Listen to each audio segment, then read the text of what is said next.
Good morning all and welcome to Ask the Expert, a daily series from 8:30 a.m. to 9 a.m. to help small businesses. Ask any questions as we go along in the comments or use the hashtag on Twitter, QBATE.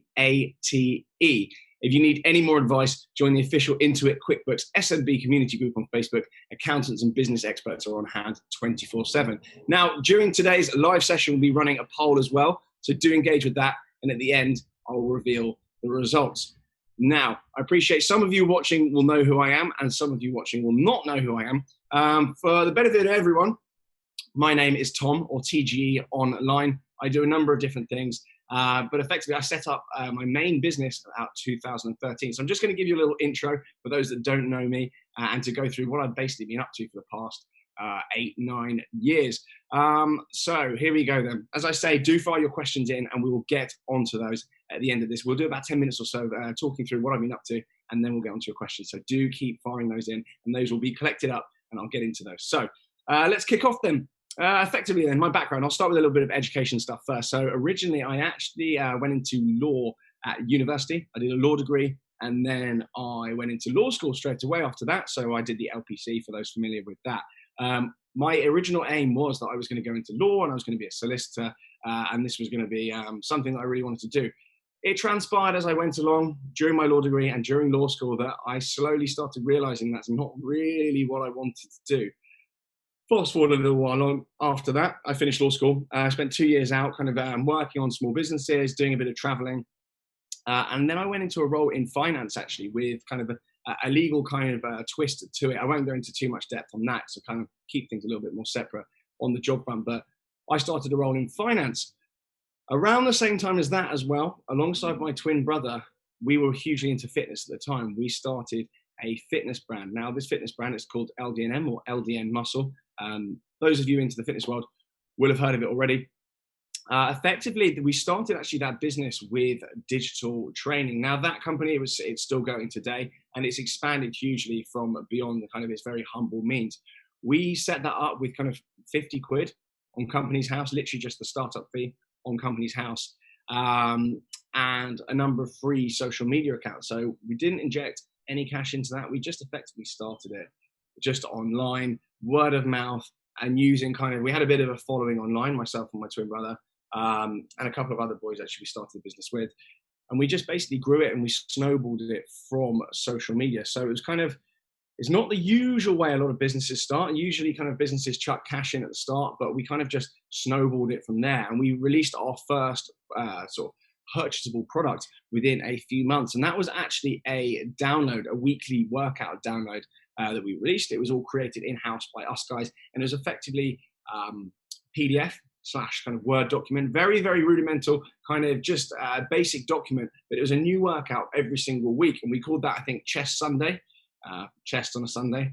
And I think that was like £2 a week, something like that. And we kind of very quickly got hundreds of people signing up to that. And then instantly we were getting cash in the bank and we thought, you know, there is a market here for digital fitness and kind of workouts being downloaded, and it's infinitely scalable as well. The more people that downloaded them, you know, there wasn't more work needed. So we kind of an idea kind of light bulb popped above all our heads and we thought, you know, there's something in this. We actually started up the business as a hobby.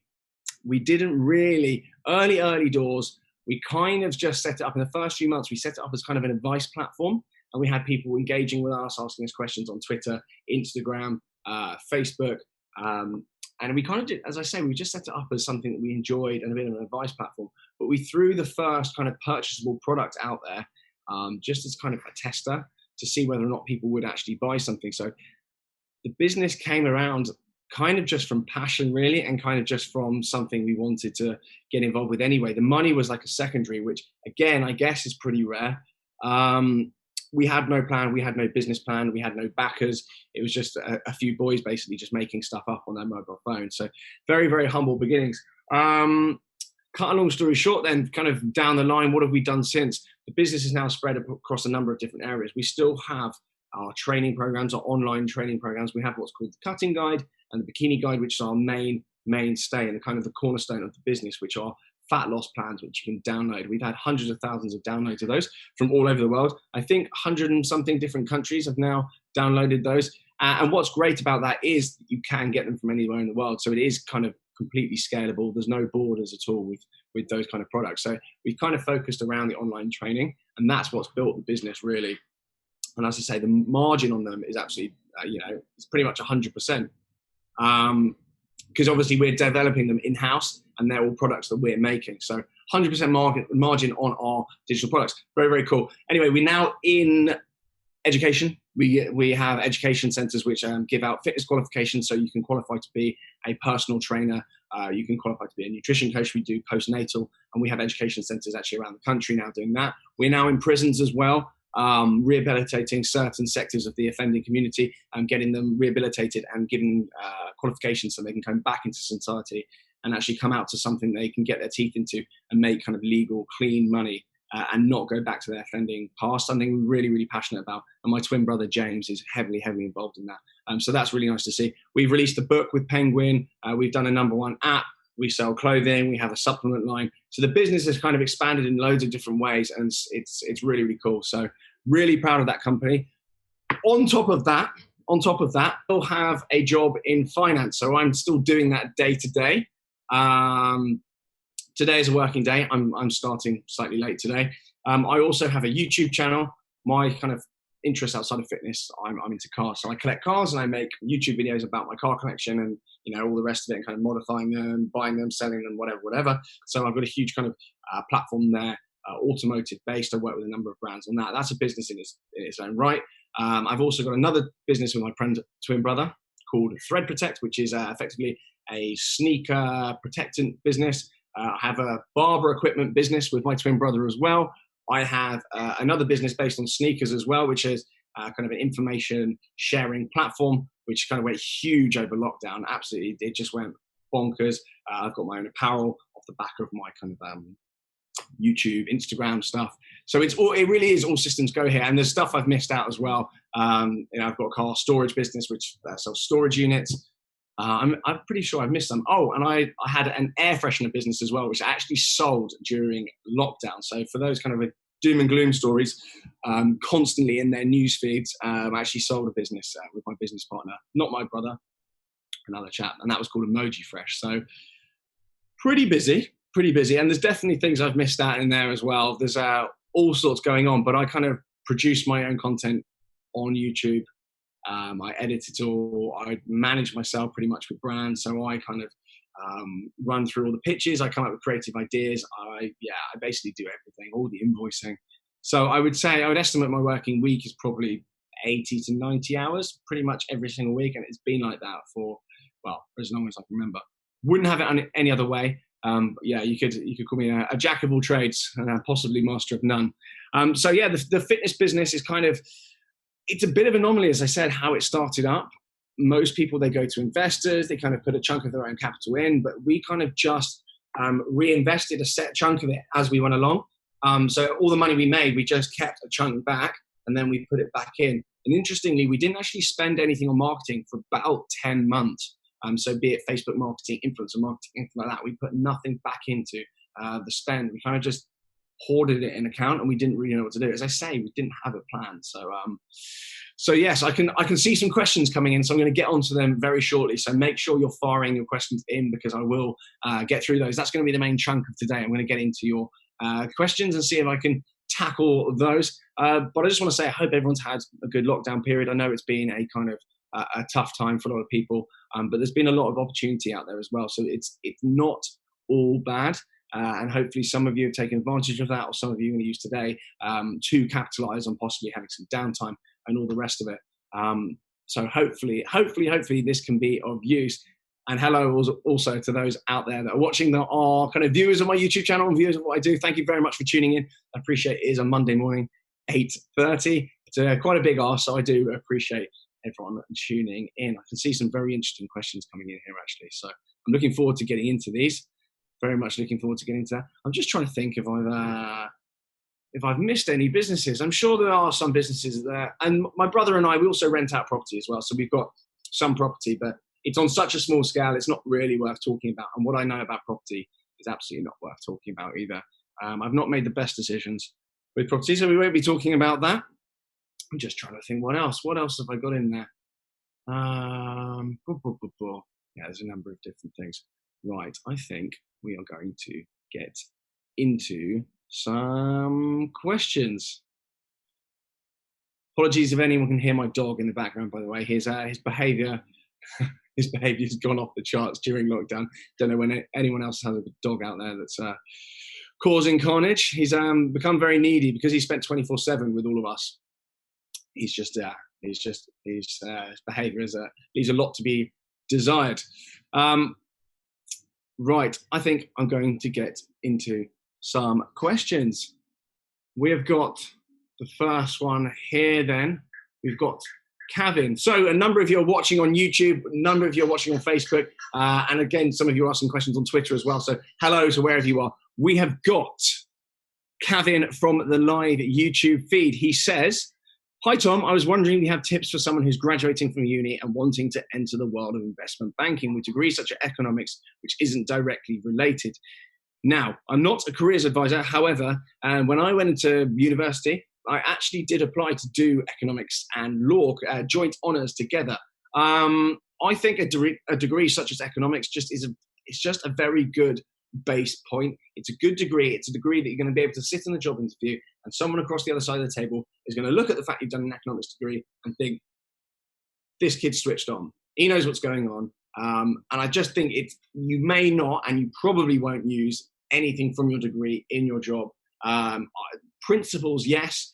Transferable skills, yes. In terms of kind of specifics and granular details about kind of monopoly curves and whatever it is you learn in economics, you're not going to use that. But I think it's a good, solid degree, and it's one that's respectable, and it's not a bad idea. If in doubt, just do a degree that you think sounds good. That's what I did with law. I came out by A-levels thinking, what on earth am I going to do? I'm not really interested in anything other than stuff that you can't really do at university. So, yeah, I just did law because I thought it sounded good.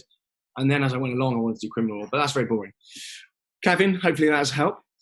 Rajan, sorry, excuse my pronunciation, from live Facebook feed is asking, do you have any advice on finding the right people with the same goals to work with?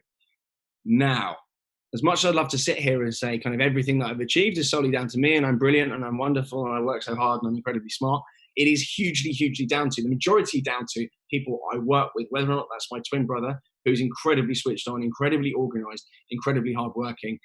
That is, I would say, the main key to how I've got anywhere in life. It's collaborating with the right people. It's working with the right people. It's sussing them out. It's finding trustworthy people, people with the right work ethic, people with the right kind of ambition as you. It's huge. That's absolutely huge. And I think a lot of the time with all the stuff that I do, the most difficult thing is finding the right people. So in terms of having advice on finding the right people, a lot of it's come out of friendships. People that I've worked with are friends, and they have been friends for years. So I think it's quite an easy way to sound people out. If you've been friends with someone for years, you know you can trust them a lot of the time. That's not always rung true, but that's not a bad place to start. Although just be conscious that, you know, if you are starting a business with someone, people do change around money. It's really difficult, Rajan. So I wish I could advise. I wish I knew the people around you, but really, really pick carefully because, you know, in the past I've been stung. You start a business and as soon as the money starts rolling in, someone completely changes. So make sure when you are setting the company up, you've always kind of got like a get out or there's something in there just to make sure that you're not completely stuffed. Just make sure all the paperwork is all watertight before you get going on anything. In terms of kind of logins and things, make sure everyone has access to everything all of the time, because it can get pretty unpleasant. Josh is barging in from Facebook live feed and asking a question here. Hello, Josh. What is your advice on how do I manage my time between a full-time job and running several businesses? Now, Josh, I wish, again, there was an easy answer to that one. I wish I could give you a succinct sentence to sum up how I manage it, other than I cut down on sleep. Some days, mate, I just feel like I'm just firefighting. I'm just attacking things that come in and just kind of playing whack-a-mole with kind of different issues that come in. I don't sometimes feel like I've actually achieved anything in the day. I feel like I've just been batting off issues all day. Get up early, go to bed late is the simple way of doing it. Weekends are working days as far as I'm concerned. Anyone who's watching this or wants to start their own business or has started their own business will kind of know that it's a lot of the time it's not fun. it's not something that you can, having your own kind of business or businesses. It's not something you can easily combine with a normal life. And I'm not saying that to put people off. I'm just saying there's a reason some people do really, really well because they can focus on that and they don't mind making sacrifices in other areas of life. That is totally, totally normal. You need to have some downtime, but Josh, it's going to be, I find it a constant struggle, to be honest, to manage it all the time. And some days, I just completely drop the ball on about 15 different things and make a complete mess of it all. So good luck with it, basically. Get up early, go to bed late. Right. Sorry about that. You're probably going to have sleep deprivation as a result of me. Caffeine, that's a good one. Jack from the YouTube live feed is saying, putting LDNM to one side, which are/was the most significant businesses? Now, LDNM has been the most significant business throughout all of this. I've had my day job since starting that. So the two of those combined have been really, really good for me. I've been very, very lucky, been very fortunate on that. They both kind of provided more than I've needed. But most recently, I would say Crep Chief Notify. And those that kind of follow me, this is the information sharing platform, the forum that I mentioned earlier that we set up and kind of went ballistic over lockdown. It's called Crep Chief Notify. That really, to be honest with you, has taken me by surprise. That has gone absolutely huge. And that really was kind of spurred on by the COVID situation we've had. We had huge amounts of people sat at home thinking, right, that job that I've been doing for the past sort of 5-10 years, I'm really not keen on. Now is the time to kind of make an additional income, get my teeth into something else. I've got money because I'm being furloughed. I've got money. I've got time. What can I do to make an additional second income? And also the fact that I think a lot of people became instantly, they felt very vulnerable. They've got one income stream and, that was then kind of dangled in front of them like it might never come back. So I think businesses like Crep Chief Notify, which give people the opportunity to kind of learn a different skill and make a secondary income, they've done very, very well over the lockdown period, especially digital, which is what that is. So that's taken me hugely by surprise, Jack. And I never foresee that coming. I always thought, it'd be a nice little kind of back burner in the background and kind of work with people to develop some entrepreneurial skills and kind of get into a market that I'm passionate about. But it's gone absolutely crazy. We've had thousands of people making, thousands of pounds out of kind of knowledge that we've been sharing. So that's been lovely. That's been a really nice feeling. So took me by surprise, that one. Did not plan that one. Simon from YouTube live feed is asking, did working in finance, etc., help you with starting and running your business? So that's the day job. No, the day job didn't help me with starting my business at all. In fact, it's hindered it from the get-go. It's a very difficult decision, working out when to drop out of a day job, if at all. And it's very, very difficult, sitting at a desk, you've got bosses watching you, kind of poring over what you're up to, you're on your phone at all, they're having a go at you for that. You've got anything personal on your screens, they're having a go at you for that. So it is really, really difficult. And in terms of the actual skills from my day job, no, it hasn't helped set up LDNM or any of my other companies. A bit of the company's house stuff, maybe, but with a bit of thought, you can get through the company's house admin quite easily without any kind of prior training. So no, actually, Simon, bizarrely. Axel from the Facebook live feed is asking, what is your opinion on starting a business whilst being a full-time student? Smart or better off focusing on your grades? Now that is a good one, Axel. It depends what degree you're doing. This is controversial, but some degrees are harder work than others, and it depends how smart you are. So if you are super switched on and you're doing a super easy degree, and you've got loads of time a week, then yeah, by all means, start a business. But I wouldn't advise, screwing up your degree to start a business. By all means, personally, I think majority of students have got more than enough time. They've got enough time to kind of watch Neighbours during the day or whatever it is I was doing. I think most students do have enough time to crack on and start a business. I mean, you've never been in a better position, to be fair. It's 2020. You've got the internet. It's pretty much all you need to start a business these days. So if you do find it getting in the way of your grade and you think your grade's going to suffer, then, knock it off, postpone it for a few months, get your revision done.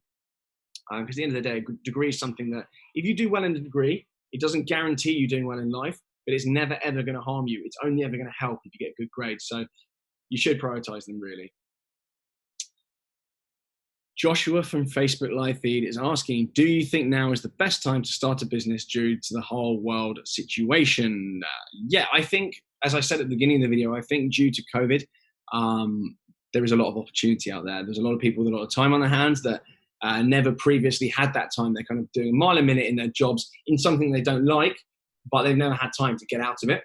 But now people have actually, I mean, certainly personally as well, and a number of my friends, we've kind of almost had epiphanies, and we've thought, you know, what do we actually want to do with our lives? Everyone's been able to put things on pause and have a real think. And I think amongst all the doom and gloom out there with the journalism that's going on, saying, you know, we're in a recession, blah, blah, blah. Of course we are. Of course we are. Everything's stopped for 3 months. You know, output's completely down. I think amongst kind of doom and gloom that's being banded around everywhere, which is actually really unhelpful, there's been an underestimation of the amount of creativity, both in the UK and also abroad. People that are now starting businesses. I could count on probably 2 hands people I know that are starting their own endeavors. Myself and my girlfriend, we've started another company. I can't say too much about that, but that's something that's purely come about from us having less to do.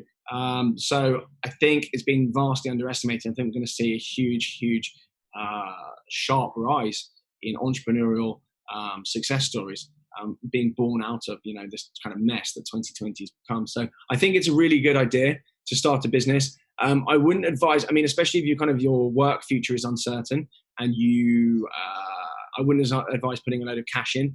I think cash is king at the moment. If you've got cash in the bank, it means you can weather whatever's coming. So I wouldn't advise a kind of really cash intensive business to kind of chuck loads into and lock it away and potentially risk it. But if you can start something without putting too much capital in, then I think you're onto a bit of a winner there.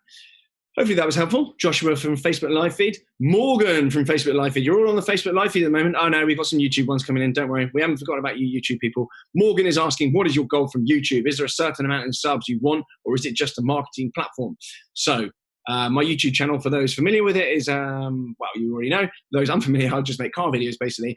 Around my car collection, I make videos about watches. It's effectively a channel for, it's mainly guys that watch it, kind of young professionals that watch it. So there's car content, there's fitness content, there's watch content, there's a bit of travel content on there as well, and there's kind of all the nonsense between it all.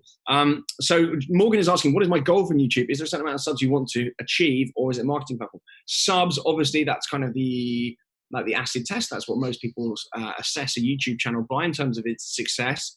But from someone in that field, I know people with, you know, 1 million subscribers making a tenth of someone with 50,000 subscribers. So for me, it's about, and this sounds horrible, it's about income. It's about what that channel can make. Whilst obviously I love it, it is a business. It's not a hobby. It's something I'm doing to make money. It's something I'm doing to make money and enjoy at the same time. So Morgan, rather crassly, my goal from YouTube is to make as much money as possible out of it. Subs are nice, you know, but you can't ring the bank at the end of the month and say, you know, good news and bad news with the mortgage this month. You know, good news is I've got loads of subscribers. Bad news is I'm not going to be able to pay it. That doesn't work. You know, I've got bills, I've got outgoings.